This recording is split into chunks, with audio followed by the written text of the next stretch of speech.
Honestly, though, the more that I look around the internet and consume the content that you put out, the more I think I gotta ask her about that. I gotta ask her about that. Aw. One thing after another. I only just now came across some old whiteboard animations that you'd done and put on YouTube. Oh my gosh, yes. So even that, I'm like, well, shoot, she's an animator. Yeah, all the fun stuff. I got all sorts of hobbies. That's good though. I love that. That's part of it. Is that like Cedar? I thought to myself like, well, it would be so fun to talk to this person anyway. Having seen thanks. a lot of your music stuff was coming up in my various social media feeds and stuff. A lot of whistle playing. And then I can't remember now if it was on Facebook or Instagram or maybe something else. But I saw this like bio description that was like vegan, mermaid, earth lover, mountain unicyclist, musician, and more. I was like, okay, yes. I gotta talk to this person. What? We gotta talk about all of this. And we'll just talk about it in order. Yeah, trying to pick one. Like, of course, I want to talk to you about your music, but what's up with mountain unicycling? What is that? Where did that come from? Yeah. So basically, it's a very young sport. It was only formed, I believe, in the 90s. Although unicycling has been around for about 100 years or more, mountain unicycling is quite new, and I hopefully can meet the actual founders of mountain unicycling this summer because I'm going to the Unicycle World Championships, which is known as Unicon, and that's being hosted in Minnesota in Bemidji this year. So basically, my friend in 2019, he got a unicycle and he kind of rode it around a little bit, and then he discovered mountain unicycling.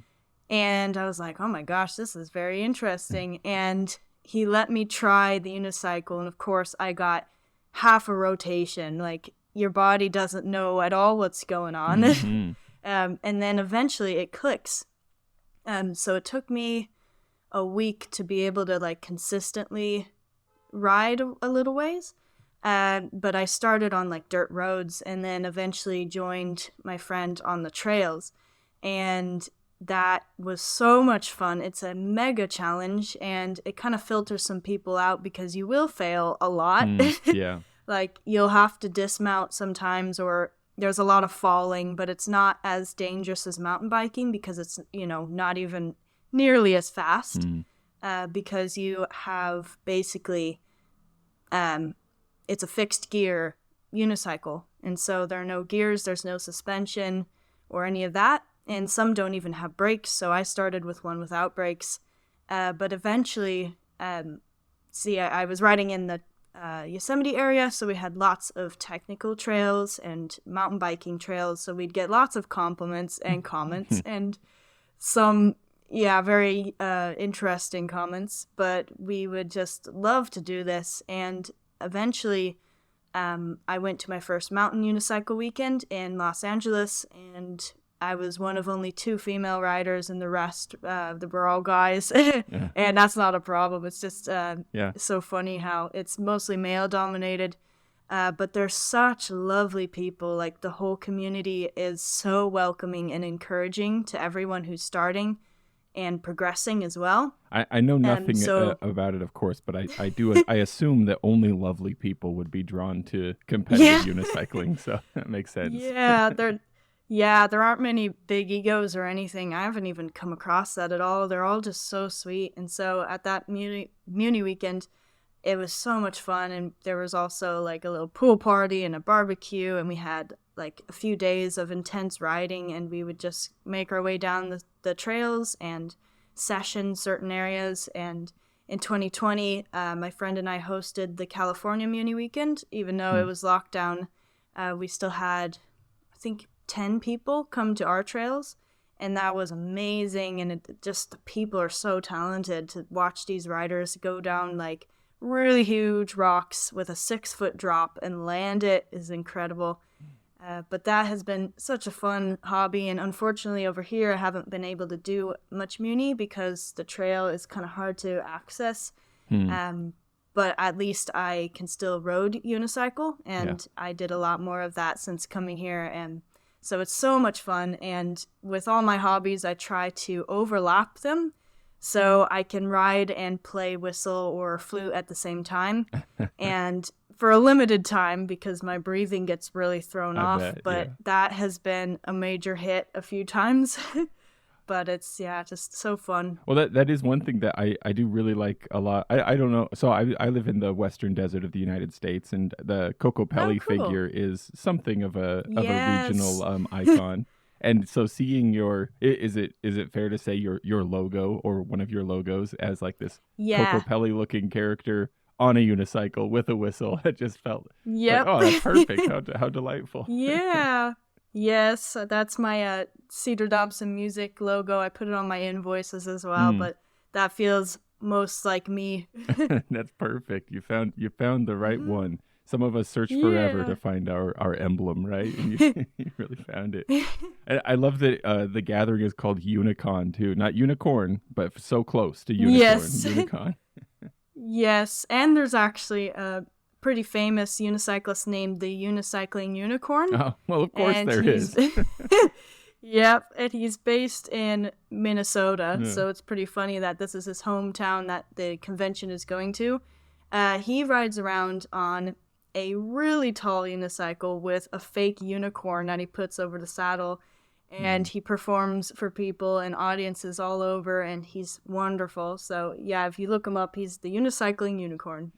and of course, we don't want to. I don't mean to make this an interview only about unicycling, but how do brakes work on a unicycle? I didn't realize that was even an option. Just because my impression was that you need to be able to pedal forward and backwards. So like, what's left? Yeah. So basically, you have like a brake lever underneath the handle, and so basically it's like a bike brake, but just positioned slightly differently. And you gently pull on it, and you can have disc brakes or rim brakes, and it'll slow you down that way. But if you don't have a brake, you use back pressure.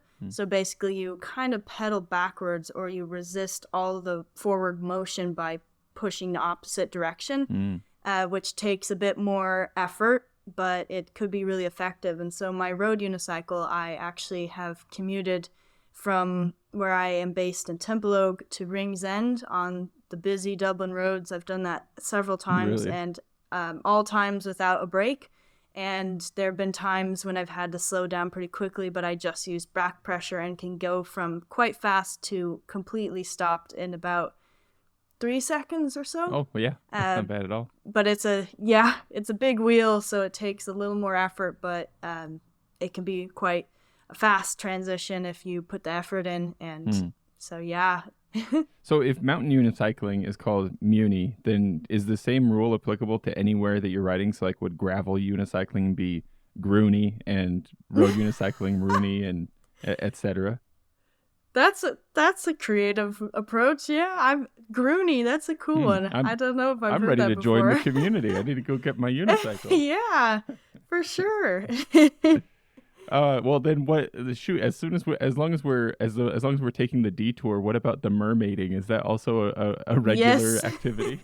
Yeah, I'd love it to be a bit more regular, but over here in Dublin, for some reason, the pools are really scared of us, and like insurance-wise. Oh, I see. They're quite afraid. Yeah. I immediately was thinking of like a Cartoon Saloon a while ago did a great movie that had to do with Kelpies, and I just was immediately thinking, is there like ensconced cultural aversion to anything too close to, maybe there's old legends or something, no mermaids at schools, they're just children, Yeah, it's actually surprising because I did some research into like the mer people around the world and the history of them and mythology, and it seems like Ireland has the nicest mer people, and they're called Merrows, and they tend to not be as evil as sirens or anything. Not as murdery as some of the others. Yes. But yeah, it's weird because like insurance over here, they're so terrified of us hurting ourselves or other people, which is fair, but it can be very limiting, especially when the pools don't allow filming. So I'm not able to make much content at all at the moment, but we as a pod, we have about... A pod, of course it's called a pod. Yeah, yep, Merpod, yeah, so we have like about 10 people, And we're basically trying to team up and tell the pools, like, we're PADI certified basic mermaids and we're working on our advanced course. So PADI is an actual diving organization that has mermaid courses so we can be safely trained. I love these little so windows into these worlds that I would not have thought that they were so complex and, and developed. Oh, but they yeah, are. for Wow. sure. Yeah. And so basically we're taught to be safe in our monophthins and tails and to actually possibly help save people as well, and if they need that. So yeah, we have all sorts of training, and we can also be performers if we'd like, which we'd all love to do that at some point, but I just love it as a hobby, and I really enjoy swimming like a mermaid because of the action of it, because you feel less like a human and more like a creature. And so that's really fun, and I'm planning on doing some tin whistle mermaid combined videos in the summer, and some tune videos above the surface. And of course, like, it won't work underwater, but I could also dub in some music. Absolutely, yeah. Get an extra echoey or something to get that kind yes. of underwater effect, yeah. For sure. But that's a really fun hobby, and I'm going to do a lot more swimming when I visit home in July. But at the moment, we are working on getting a pool that would help, the merpod be more recognized and allow filming, which we might have a pool that would let us do that in Offaly, which is the Midlands. So we'll see, but it's another fun hobby of mine. I really like unique, odd things. Yeah, how delightful. I never would have imagined, but now I've got this idea in my head of like a certified mermaid who can even save people. Okay, so like, how long will it be before we have just like official lifeguards wearing monofins, sitting in the chair, ready to dive in? That would be so fun. That you mentioned, going back home to California and stuff. What is that like? I get the impression that you're kind of a Californian Irish person, like both. Yeah, so I was born and raised in California near Yosemite National Park. And so I was very spoiled with going to the park often because my dad is a house painter and he can get into the park for free, essentially, because he's a contractor. So we've gone in several times, and it's just a work of art and nature. It's incredible. And I actually got to mermaid and unicycle in the valley floor area of Yosemite, so that was pretty amazing.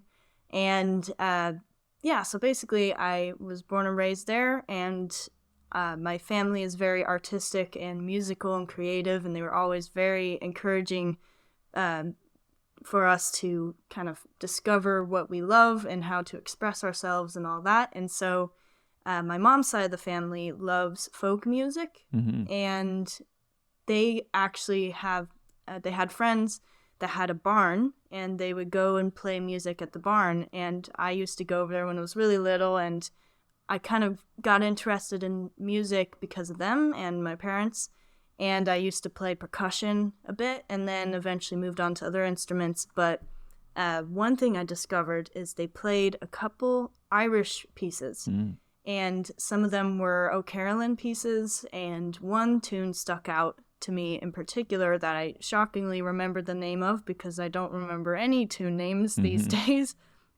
And that was the Swallowtail Jig. Oh, yeah. Yeah, so basically I remembered that tune, and so growing up I had all the unique hobbies and interests, but music started to become the primary interest of mine. And I got this tin whistle at a Civil War reenactment, American Civil War reenactment. Of all places. Jinx. Yeah, and it was so random. And my school went as a field trip to this place, and it was just like 10 minutes before we had to go on the bus, and I went to one of the tents, and I saw this instrument, and I was like, that looks pretty cool and fun, and it was like $10. Bought it, and then on the bus drive home, I remembered this simple tune that I only am starting to hear again in sessions. It's actually a song, and I actually have a tin whistle here. Let's see. It goes...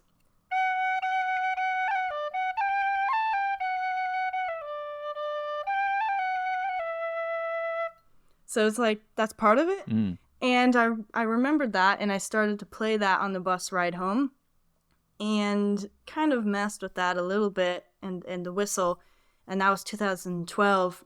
And then I set it down completely and was busy with like whatever else I was doing at that time. Unicycling, mermaiding, something. Yeah, something. And then 2 years later, I heard the Last of the Mohicans soundtrack. Oh, yeah. And the Lord of the Rings soundtrack. And I completely fell in love with that musically. Like, I still haven't seen the Last of the Mohicans, but I've seen the Lord of the Rings movies. But I was like, oh my gosh, that music is amazing. And I heard Tin Whistle and the Lord of the Rings soundtrack, which I later learned was the amazing playing from Alan Doherty. And I was like, wow, this is so cool. And so then I looked up the Swallowtail Jig along with those themes on YouTube, and YouTube opened the gates and was like, here is this amazing genre. And my mom had world music albums, so there are a couple Irish tracks on those, but YouTube was the main source of this music. And so basically there was no trad in my area at all for a 40 or 50 minute drive, and that happened, there's a session once a month in a pub called Grog's with the Friends of the Folklore Society in Fresno. Yes. Like and it was very cool. Like, it was quite authentic feeling and everything. But these were people that my dad knew because he's into choral singing. And so a couple of the members of the band Pipe on the Hob went to the session and they're like, oh yeah, you can come along. And so I went to that session for, a few years, and it was lovely. And I also went to sessions at a little French restaurant called Le Bon Juré, and that was my first session ever in 2015.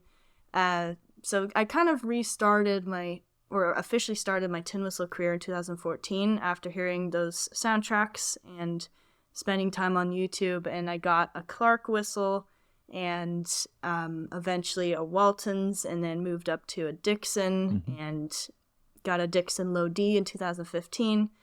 But yeah, the people in the Fresno area were just so welcoming and encouraging, and I just fell in love with the music and also the session vibe.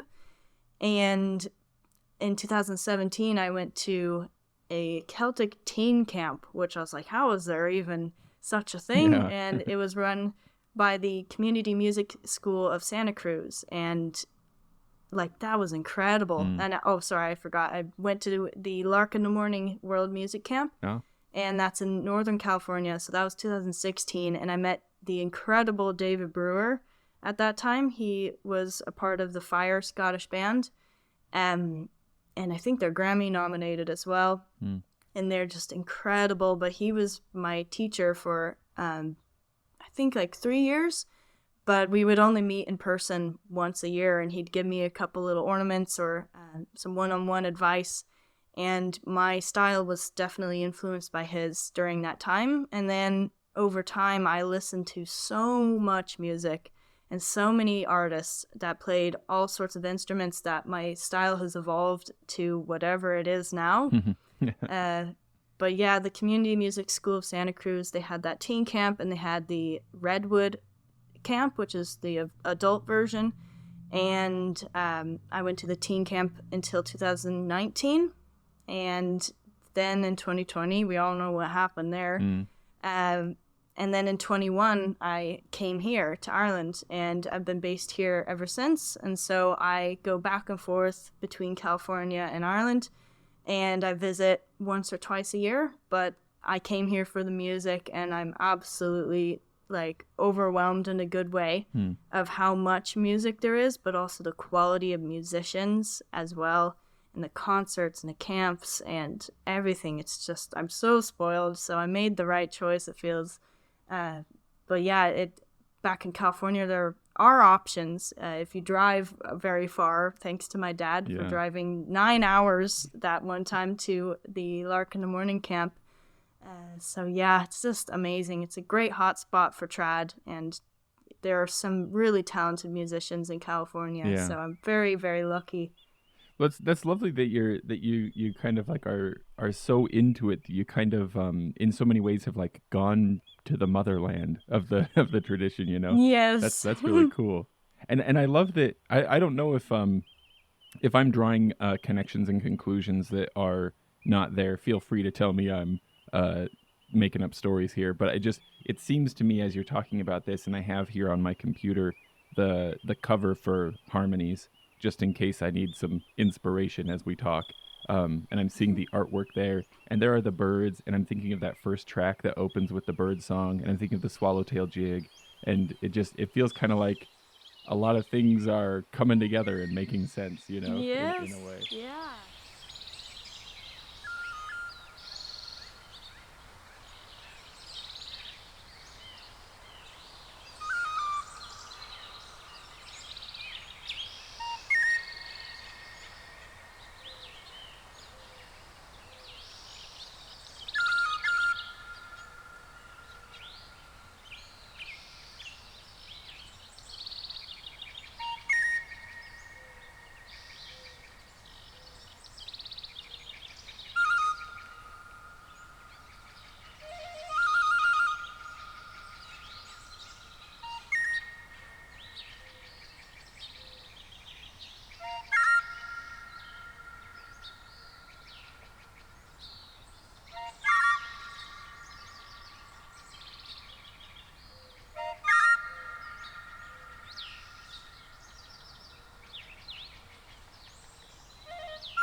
The first track, Sonnet of Daylight, you're right about like that kind of energy because that was recorded in California. It was actually recorded right outside of my parents' house, my home, for 20 years.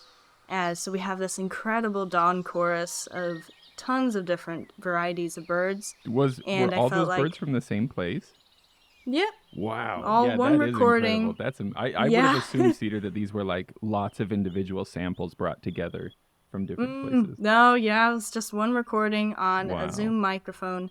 And I did start with some fake bird sounds. I mean, like, I put some whistle-made bird sounds in there. So I'd basically take the head off of the whistle and kind of make some birdish sounds with those. Do I have one around here? But yeah, like, basically I'd take the head off and then just make this little whistly sound. So I think it's been a while since I listened, so I think I start with the fake birds. Really? Have fun. And then the real birds come in. So that massive wall of sound of birds, those are real. Mm-hmm. And then before then is just taking the whistle head off and kind of moving it around and making the sounds. Like, I probably have a whistle around here that... Let's see if it'll come through. Yeah. There we go. Let's see if this...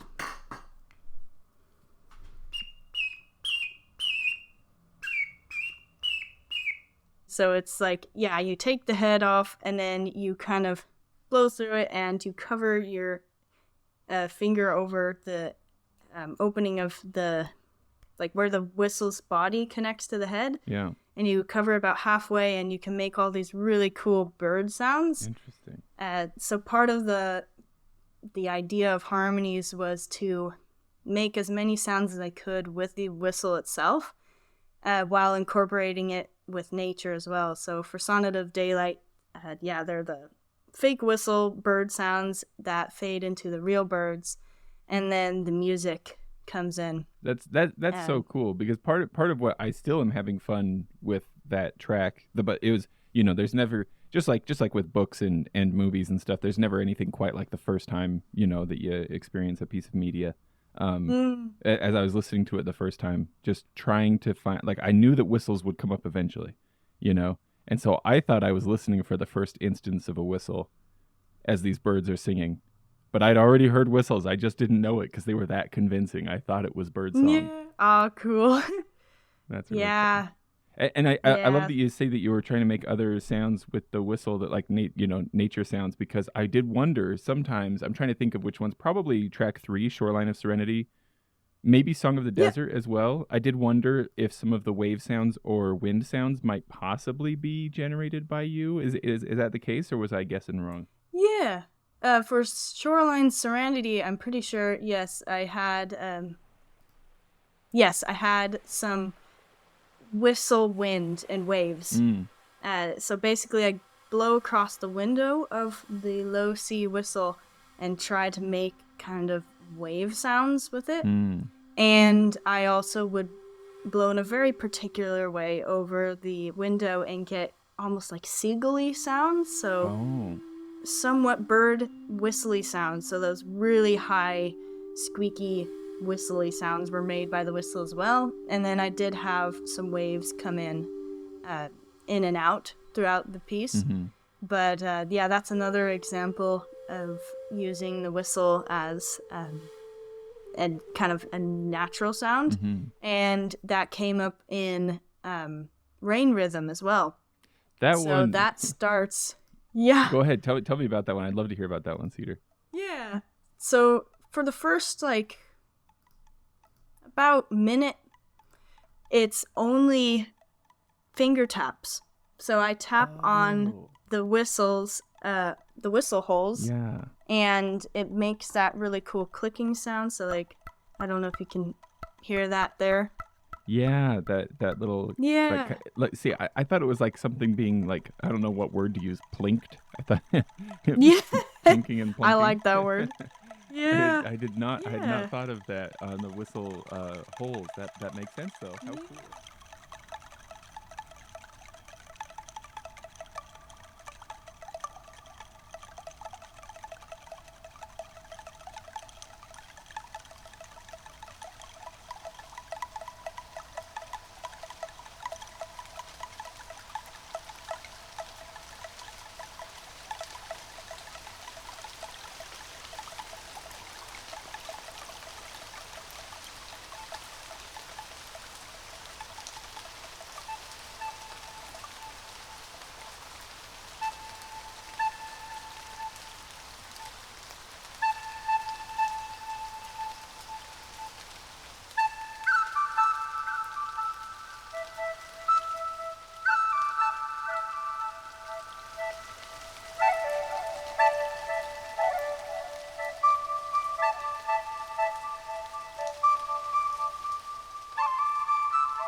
like pick a couple of the notes that were more musically accurate to the piece that follows.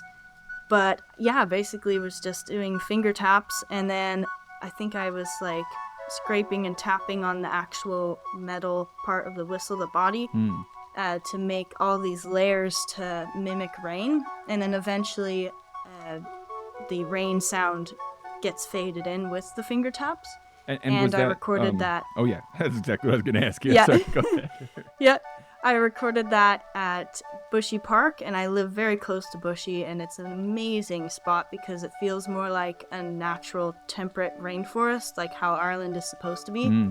And so I went and recorded the rain there, and I actually filmed a little video to go along with it and filmed most of it over there. So yeah, I was incorporating the whistle and the rain into one, and they both fade into each other until the rain becomes the prominent audio, and then the whistles come back towards the end.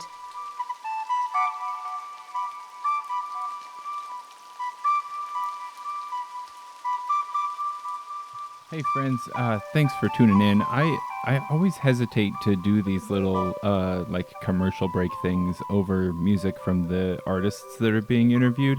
I just hate getting in the way of it. So like to that end, I'll be quick, but also be sure to check out this album. There will be a link to it. And actually, Cedar did this interview with me a long time ago. She's been really awesome and patient about the release schedule because partly because I have hopes still to be able to do a version of this interview with another project too, and hopefully thereby promote her work a little bit extra too, especially, and thanks to her for being so patient for the release of this episode. But since doing this interview, Cedar has put out more music, and it's all awesome.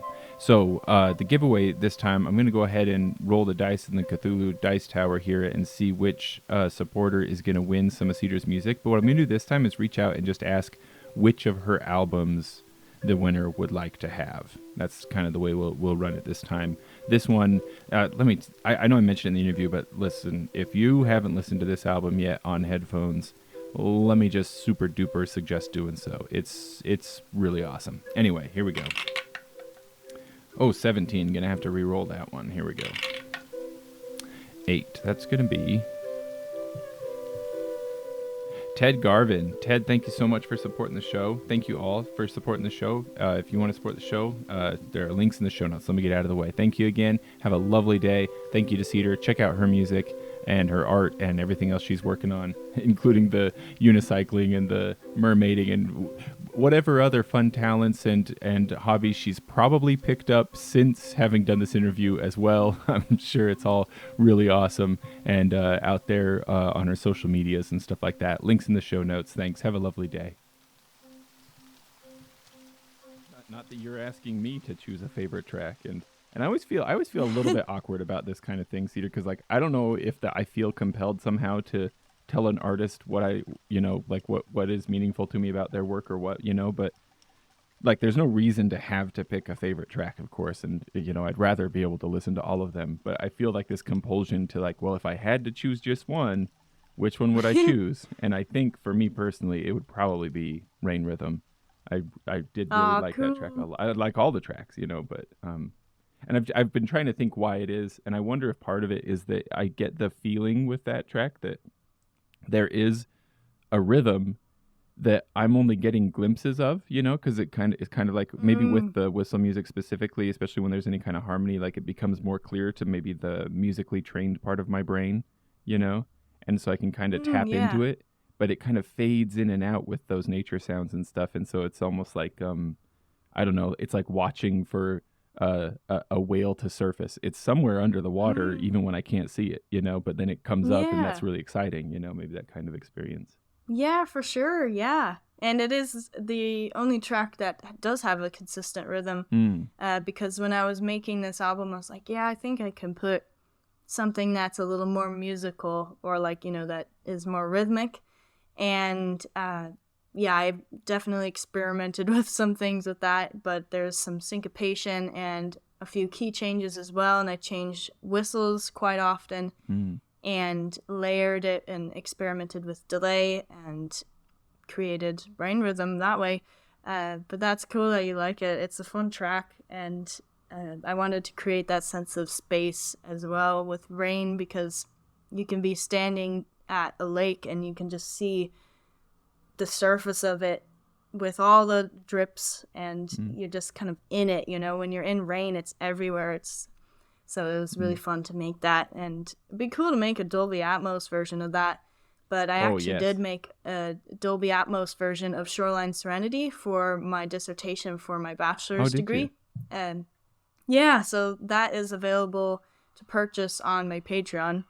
There's an ambulance going by. I'll make sure that there is a link to your Patreon and to the album and to everything else we talk about for sure in the show notes for this episode. Great. Thanks. Yeah, the Patreon, it hasn't been as successful because I haven't properly gotten it off the ground yet, but I do have the shop, and that's open to anyone. But the shop has Shoreline Serenity, an immersive experience. So basically this is a 15-ish minute long video of all original sound design, music, and footage of the ocean, basically from the shoreline perspective. So I have snippets of the whistle tracks, the whistle stems, and a fully designed ocean sound design kind of wash underneath it. And I used the Dolby Atmos option mixer in Logic to create this sense of space, so it's more 3D.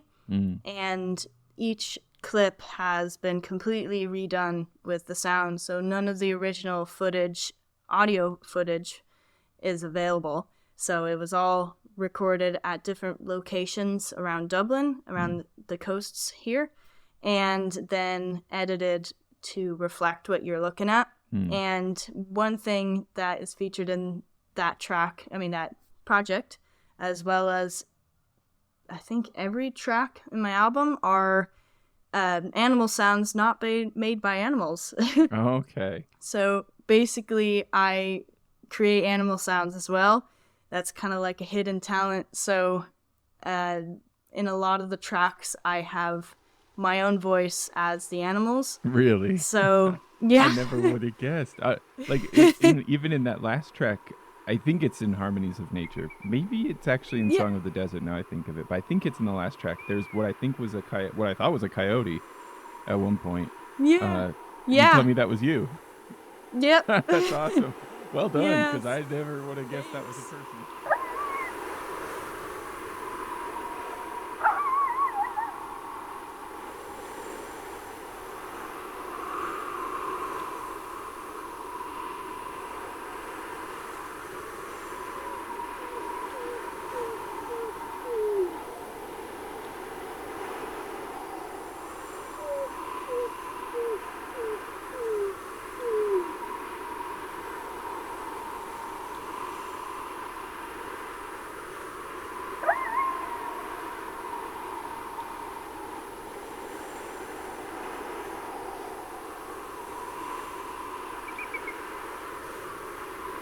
So basically, growing up in the forest, I don't know why, but I've always been drawn to kind of mimicking animals and just to feel a bit closer to them because I love nature so much. And so I think from a young age, I tried to mimic animals, and I love that. It's so fun. It doesn't really come up in day-to-day life, but maybe kind of some have to of make my it friends, come up in day-to-day life, don't you? Yeah, it seems like it. But some of my friends over here still comment on it. Yeah. And at the pub, sometimes it would come up. But little trick to do. Basically, yeah. So basically, I wanted to make the album as original as I could, and didn't really need to pay to have sounds, real ones. Right. I just wanted to challenge myself. And so in several of the tracks, I have, these animal sounds that are me. And so in Harmonies of Nature, that's where you can hear most of them. So there are wolves, owls, horses, coyotes.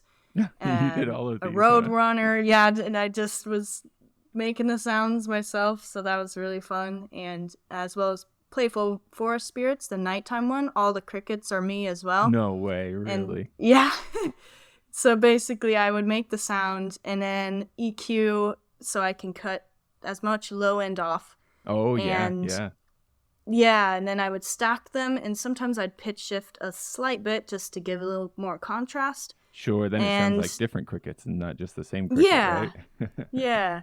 But it's basically like you're screaming, but you put a little bit of a buzz on it because I can't whistle very well, so I just used a very high range and wait a layered them all up. Wait a minute, Cedar. You're telling me that you, the person who can make a lot of impressive sounds, but it also is a very accomplished whistle player, can't whistle very well?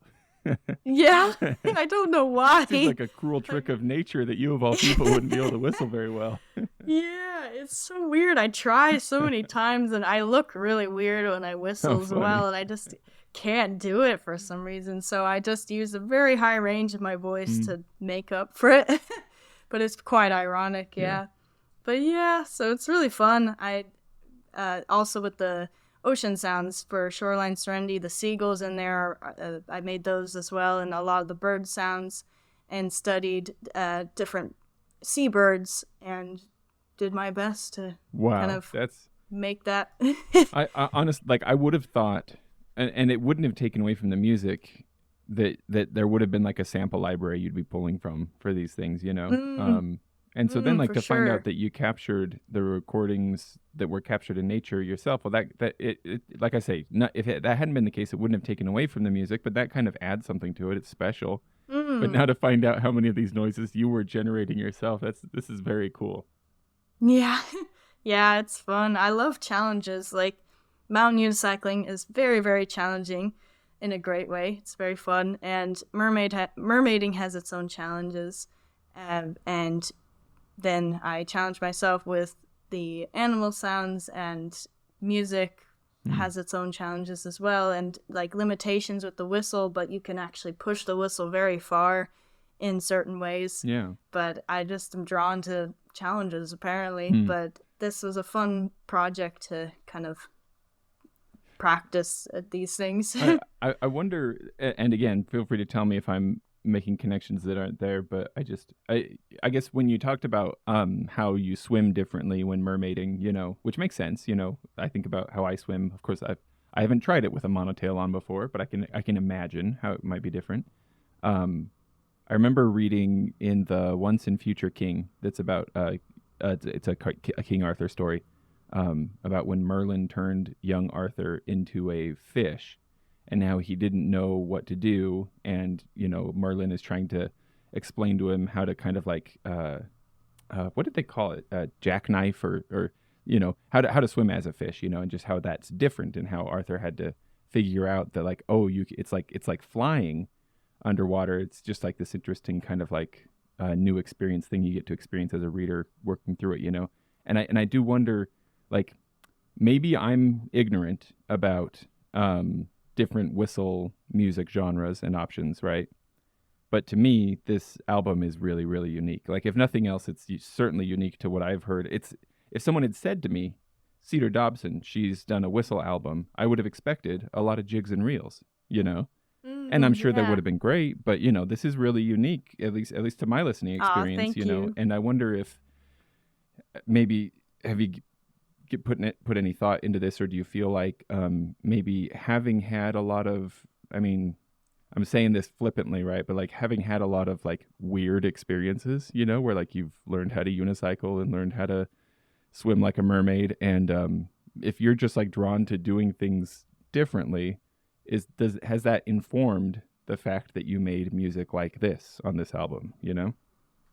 Yeah, I'd say so. Like, I don't know why, but I've always had this kind of goal to do things differently. But I guess with my values, my main thing is I always want to stay true to myself.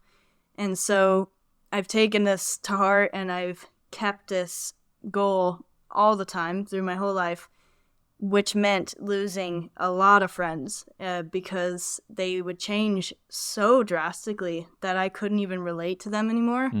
And one day in school, this was like 7th grade. Mm-hmm. So I was like 13? Yeah, 12, 13, or 12? something like that. Yeah.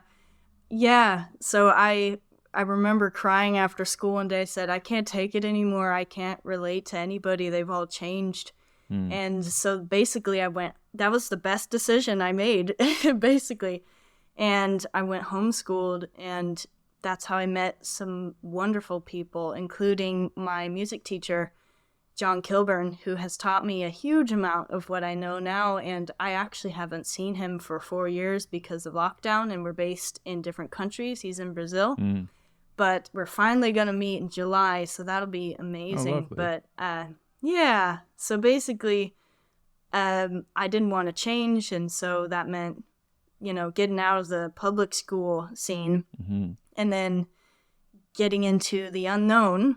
But it was the great unknown, because I learned that there are a lot of unique people who don't fit in this public school vibe, including some lovely friends that I have now, and people that were just so unique and creative, and it let me have space away from public school so I can kind of focus on music, basically. And so it was at that point, not too long after, I think 6 months or so, when I connected with John and started my music training outside of school. And so I learned way more musically outside of school than in school. And in high school, I started to learn a bit more music, and I had electives, and they were all music. And I got my best grades my senior year because I had 3 music classes. And when they you can were take wonderful. classes you like, you get good grades, yeah. huh? Exactly, yeah. And so, long story short, I guess the main thing is I want to be myself all the time. So even if that means losing friends and jumping into the unknown, it has ultimately been way better for me. And so with this album, it's my first one, and I was like, I think I want to just start with a meditation or natural vibe album, because it's so important to me. Like back home, the nature was always there. And when I would feel stressed or when I would go play music, I was always in nature, and it was just always there, so welcoming. And so this was kind of a love letter to the nature, and to combine whistle with nature and try and cross them over as closely as I could. And so this is, I guess, a unique album in that way, and that it's not trad, because even though I love trad so much, you can do a ton on the tin whistle, and I've come to learn that it's very possible to do blues and jazz and rock and several genres on the whistle. But for this one, it's definitely more focused on nature and meditation, relaxation. And I've had some incredibly beautiful, heartwarming comments of how it's affected people and how they use it in therapy sessions. And that makes sense. For healing and for just releasing stress. And that's what I would do in nature as well. And, go out and play whistle in the nature. So, it's just been so wonderful to see how it's affected people, and to see where it's gone, and people have bought it all over the place. And I just have really been happy to meet the people who have appreciated it, so I just wanted to do my own thing. And even though it's different, I was like, I still want to do this. And I made it happen myself. Like, that's what I'm learning these days, is if I want to do things, I gotta get it done myself, or at least to start putting the groundwork down, and then the rest will flow easier. So I recorded this with my friends in September of 22, and then the next month it was released. So I worked really hard on it. Yeah, I wasn't in college at that point. It was like a transition point from second year to third year. So I was like, I want to get this done. But with the help of my friends at the in Ballyfermot, they recorded that for me, and then I sat down on my computer and did all the production and animal sounds and stuff right here in Tumpalogue, and got the CDs printed in the States, Yeah. And now I have tons of copies, and I know CDs, some people can't play them, but they get it for the novelty. Like, we're in a weird in-between time when it's kind of dying out, but not quite. It's like barely hanging on, like physical copies. But I do have it on Bandcamp, and that's another reason why I, like, my ethics get in the way a lot, and like Spotify, learning about streaming platforms in college and how they don't pay musicians, or, you know, it can be a bit, you know, not very great for musicians. That's why I have it on Bandcamp, because it supports the musician directly, and that's why I like to kind of look for music on Bandcamp. On not Spotify, when I can. Yes. I used to listen to Spotify, and then I learned about that. I'm like, oh wow, so the Never artist again. actually doesn't get much. Yeah. So yeah, if I can, I would totally go to Bandcamp first to support artists, and that's where my album is at the moment. So even though it's not really out there much, at least it's got one place to be digitally. But it can be difficult just with trying to determine what to do, like if it should be on streaming platforms or not, or YouTube. But yeah, all sorts of things. I went very down the rabbit hole, but it's all related. That's why I wanted to. Yeah, that's exactly why I wanted to hear you talk. I want this. This is everything. and the challenge for me is is getting out of the way, because almost everything you say, I want to ask you more about it. You know, but and so I am curious too about the album artwork. Did you know, with the galaxies and stars and planets up above, and harmonies incorporating the moon, and the birds and butterflies, and I think are these chakras the colors that are running up the body there. Did you do the artwork yourself, or did you have a friend do it? Or yeah. So I'm a visual artist as well, and my parents, well, my mom's side, they're very artistic. So my grandma, or Nona, since I'm an eighth Sicilian, and so Nona is kind of Sicilian for grandma, I guess. Oh, gotcha. But she's an incredible artist, and she does pine needle baskets. She paints my grandpa, or we call him Papa, my Papa's wood carvings. And so he's made Native American wood carvings and Old World Santas. And then my Nona paints them. And they're both incredible artists. And my Nona does stained glass and watercolor and everything. She's super talented. And my Papa as well, incredibly talented at wood carving and pottery. They had a pottery studio together. When was that? Like the 80s or so? And that was near Yosemite. And so they would make a lot of their money off of the pottery. And so basically, I feel like it was kind of genetically passed down, but I could be wrong. And because my mom is also a fantastic artist, and then myself and my sibling are artists as well. And so over the years, like, I did mostly like 2D drawing. And so I would do a little bit of watercolor, but mostly like colored pencils. And I discovered black paper and white pencil, and I just loved that. And so that was around 2017, and I loved it so much that I just couldn't stop drawing all of these beautiful, like, I loved the idea that it's inverted. And so you draw the lights instead of the shadows, because traditionally you would do it the other way around, and I found it way more interesting to draw that way. Speaking of doing things differently. It's like, I can draw, but the opposite way. Cedar Dobson, that's what Cedar's gonna do right there. Yep, I guess so. That's spot on. Yeah. And so basically, I just loved that so much. And we did competitions, and my sibling and myself have won a few competitions growing up, including the this kind of high school. Well, actually, it was high school and before that.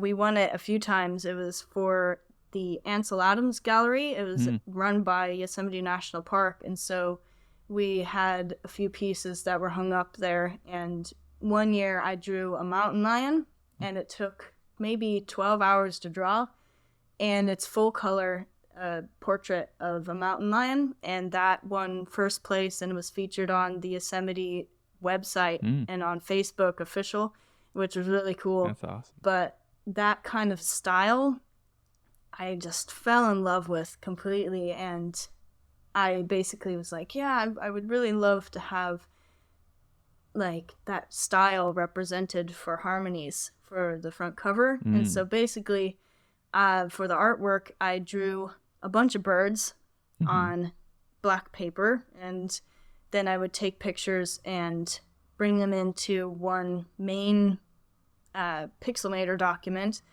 and would place them where I wanted them and do a little bit of touch-ups to make them pop a bit more, because that's very difficult, is to properly take a good picture of black paper because it gets a glare on it. Oh, sure, that makes sense. Yeah, but if you work with it and you up the contrast and boost the brightness, it kind of pops a bit more. So I included animals from kind of different parts of the world, because there's a snowy owl on there, which isn't where I'm from, but I felt like it was important to include. Even though I don't have a wintry one, I wanted to somewhat represent the owl. And even though the owl is, you know, that owl isn't native to any of these tracks, I still include owls in it. And I have a raven in there and a sturgeon, and they are very common in California. And you hear sturgeons in the Sonnet of Daylight track in the last one, Harmonies of Nature. I also have an Irish or a European robin in there, and finches, and put some butterflies in because I love butterflies. Because why not, right? Yeah. Even though the colors aren't accurate, I wanted to kind of add a lot of color, because there's so much color in nature, and it's just amazing, just the vibrancy. And I love saturation and love saturating photos and everything, because color is so exciting. And so then, yeah, those are the birds and the insects, and then the grass, which I absolutely love laying in the grass. It was one of my favorite things to do growing up. And then the figure in the middle with the chakras, my family were into kind of like alternative things, but also we all... I believe you. You know. Yeah. We all want peace for everybody, and like this unity consciousness. So part of this vibe as well is like the person's in the middle and the animals are around, flying up to the universe. And so it's kind of drawing a circle in a way. Oh, sure, yeah. So it's kind of showing like, oh yeah, we're all part of this wild ride of life, you know? And so the chakras are there kind of to represent the meditation album vibe, but it's also more nature as well. So it's not strictly meditation. But yeah, it's kind of showing the unity of nature and kind of just beautiful life force everywhere. So yeah, that's the front cover. And way to go, like generating every single aspect of this whole project. That's also very cool. Aw, thanks. I have nothing against artists like having just like a simple photo of themselves for an album cover. Like that's totally fine, but I do think it's fun to find out when an artist has put work and thought into their album artwork. I think it's a lot of fun to hear them talk about their reasons and methods and stuff. Yeah.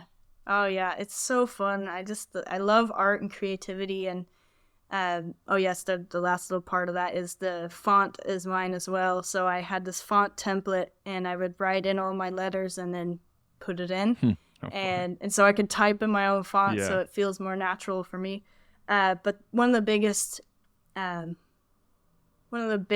like goals that I have is to always encourage people to be creative, even though they think they might not be able to. I'm like, oh, everyone can. Like, they have all these limiting beliefs that they won't be good at it, which I understand because I've been there as well.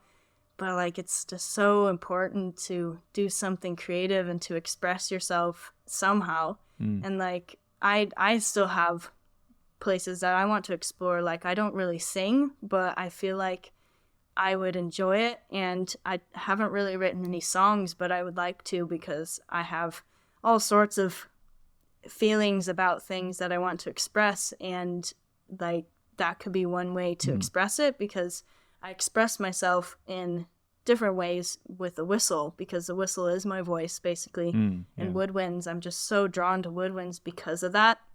But yeah, I could definitely explore with the voice at some point. But yeah, definitely creativity is super, super important to me. It's my whole life. And to share that joy with someone else, or for them to discover their own creative voice, is really important to me. So I wonder if what aspects there are here that are things that I can't understand in my head, but they come across, like I can feel them, you know, like they come across all the same. Like I'm in a lot of ways on the other end of the spectrum from you, Cedar, in that I'm debilitated by self-consciousness a lot. I'm terrified of being true to myself. That sounds terrifying to me. I'm being a little hyperbolic here for comedy, but for comedy's sake, but for reals, it is a little bit hard, and this is, and so it's lovely to kind of see this modeled so well. I do wonder, like, a lot of the music that I've done has been bagpipes, and I have a lot of friends and family who will get enthusiastic about bagpipes and have a bagpipe album that I, as a person who plays bagpipes, kind of wish that they had a different album, just because it's like not very good. It doesn't feel like it's really great quality. You know, it's kind of very kind of kitschy, touristy kind of bagpipe music, you know? And, you know, nothing against the artist that made that. Somebody made it, and good for them, you know? But I don't know. There's something plasticky about it. There's something that doesn't feel very real about it. And so I wonder if I'm similarly ignorant of, I don't know, the meditation music genre or nature sound or like soundscapes. You know, maybe I don't. I'm sure I don't know about that kind of work, but I feel like probably I have encountered meditation music and soundscapes that were kind of kitschy and kind of touristy, kind of plastic, you know. And this album isn't that, you know. It even though I'm not in that tradition, you know, like I don't know why I like it. I really like it. And so there's something real about it. And so as far as like being true to yourself and making something that's real, I think you've pulled it off. It's really good. Thanks. I like this a lot. Thank you. I do want to also plug listening to it with headphones.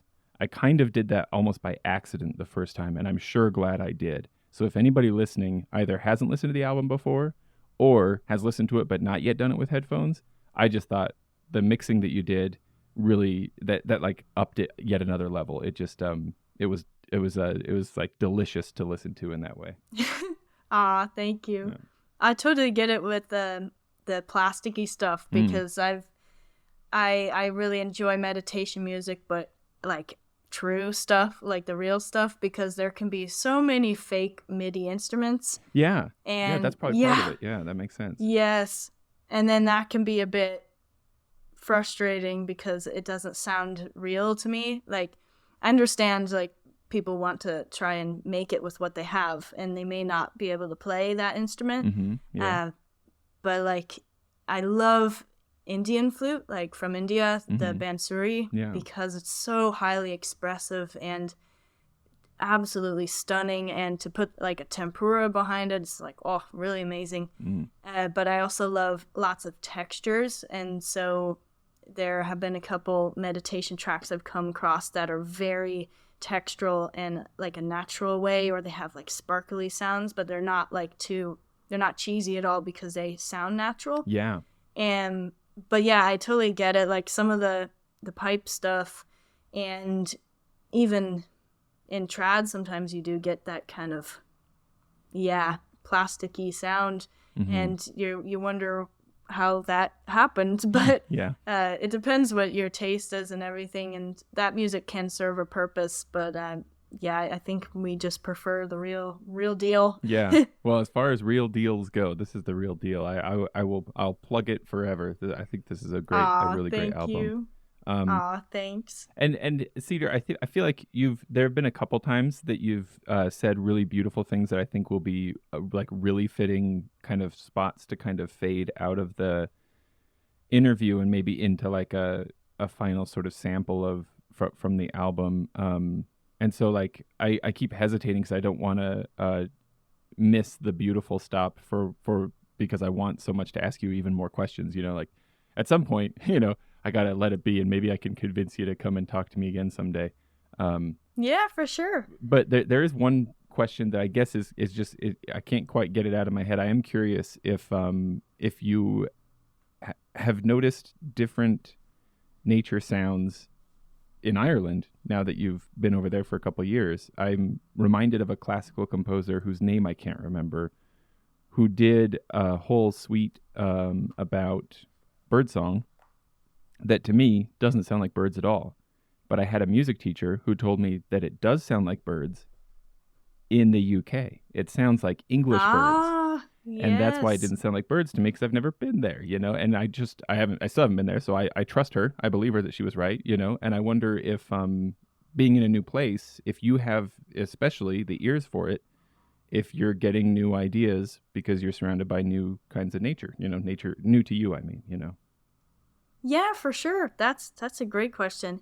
Yeah, when I came here, that was one of the first things I realized. I was like, oh, wow, I'm going to learn all these different birds, especially birds, but all these different animals and trees. I'm still not up to date with my trees, because if I were back home, I'm like, yep, that's this. But then when I'm over here, I'm like, oh, I've got to learn what all these trees are. I'm glad to know as a person named Cedar that you are properly committed to knowing the names of the trees. That's good. It feels right. I do my best. Yeah, it's fun. Yeah, I just love it. But yeah, when I came here, I was like, wow, they're very different birds. And so we've got magpies over here and lots of birds in the crow family. So magpies, jackdaws, hooded crows, rooks, and the jay. And the jay is very rare over here. And we actually saw one a couple weeks ago when my parents were visiting, and we were in the Japanese garden part of the Powers Court Gardens, which are stunningly beautiful. And my dad's like, oh, look, a bird. And I look over, I'm like, oh my gosh, that's a jay. And I actually captured it on camera. It was amazing. Was it the first that you'd seen and your dad happened to just spot it like as a whim while you were there? How fun. Exactly, yes. Oh, look, that's cool. I'm like, I've been trying to see that for a long time. Was that garden where I remember not too long ago you put out a video where you were playing whistle under like a kind of vegetation tunnel? Yeah. That was really cool. That was actually that was during a rhododendron hike. And so that's in Howth, which is a super special part of Dublin. That is just really special to me, because that is one of the first places. No, it is the first place of 2021 where I actually went to a session, and it was outside at the Martello Tower, and I have this photo that's going to be on the front cover of my next album. I have to get it retaken though, because it's in black and white, but it's going to be a full color photo of me unicycling with my whistle at the Martello Tower. And so what a perfect just like bringing together of all these things. That's awesome. Yeah, and so that would be the cover, but Howth, that's where that was filmed, is a stunning rhododendron hike. Like, right now, I don't know about right now, but a couple weeks ago, it was like the peak time for it, because there were like 100+ rhododendrons that you would walk through and under, and the ground was completely covered in the flowers. And so that video was basically the exit point from the walk to the high view, where you can see a huge amount of Dublin from that point. And basically, I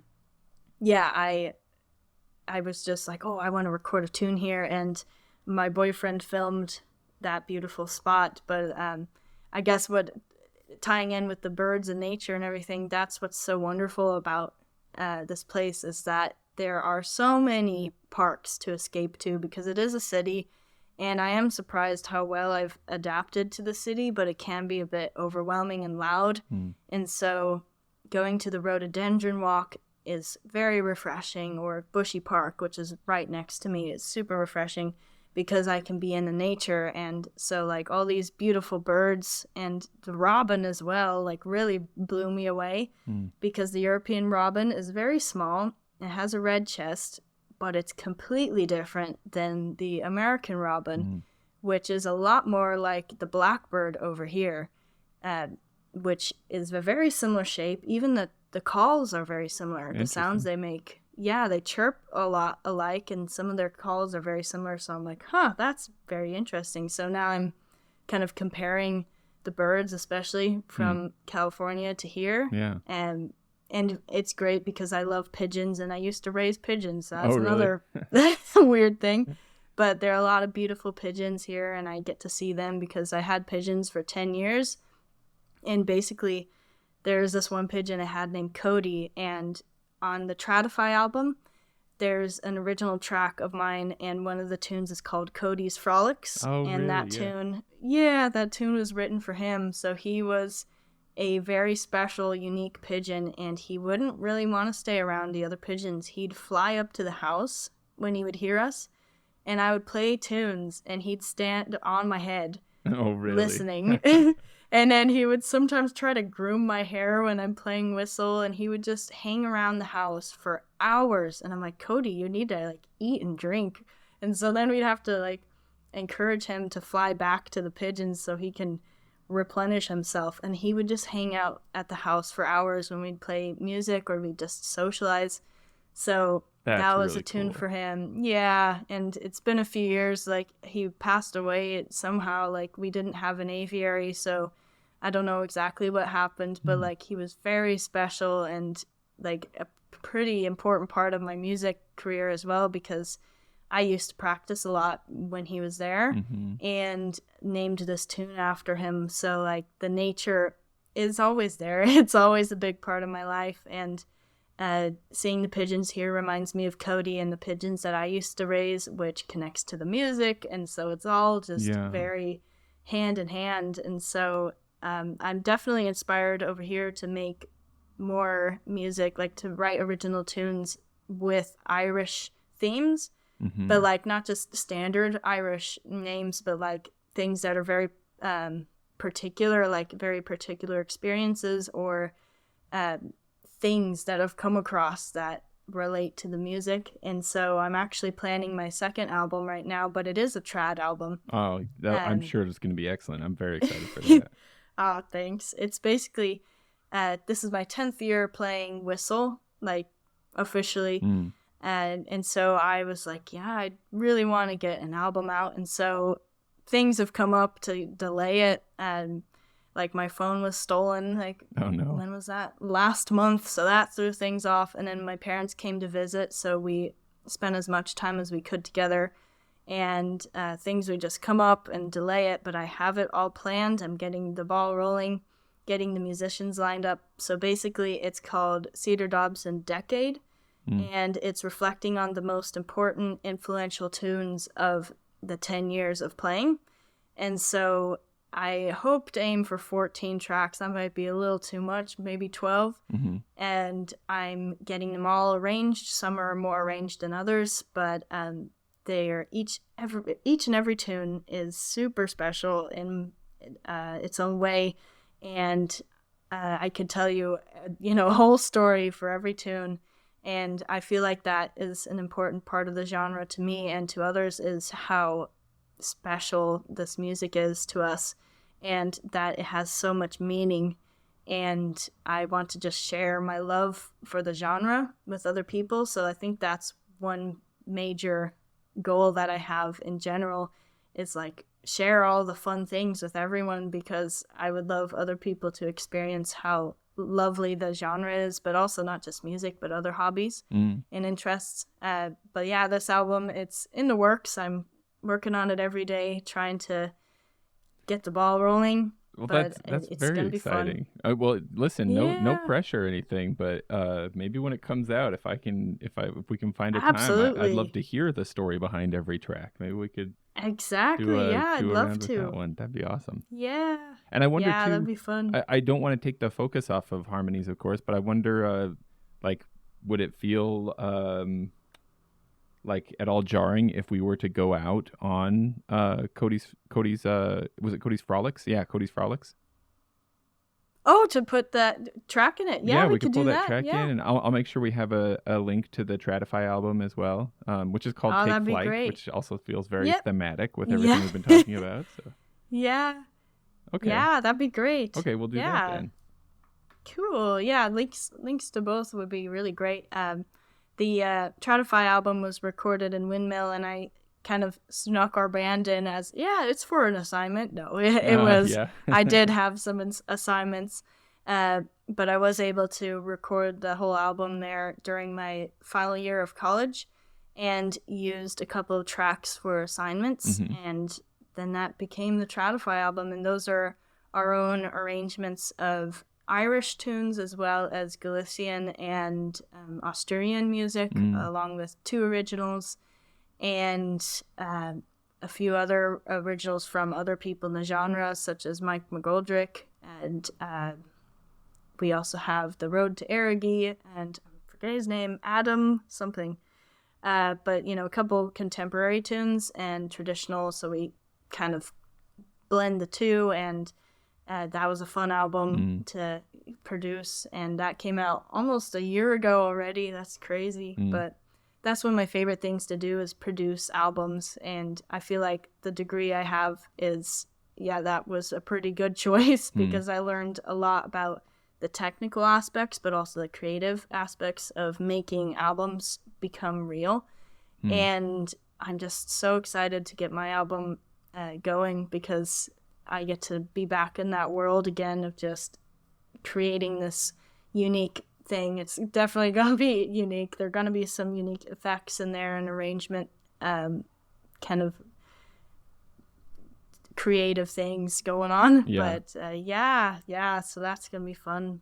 I've got to imagine that it's useful to be a person who is both interested in like being behind the instrument and also behind the mixing board. Like if you have an idea of what's going on in both worlds, and maybe especially you're interested in it, you get joy from it, then that makes sense that it would come together to make a kind of a holistically created final product in a lot of ways. Yeah, exactly. Yeah. Yeah, all steps are quite fun. Of course, there are challenges that come up, like with engineering.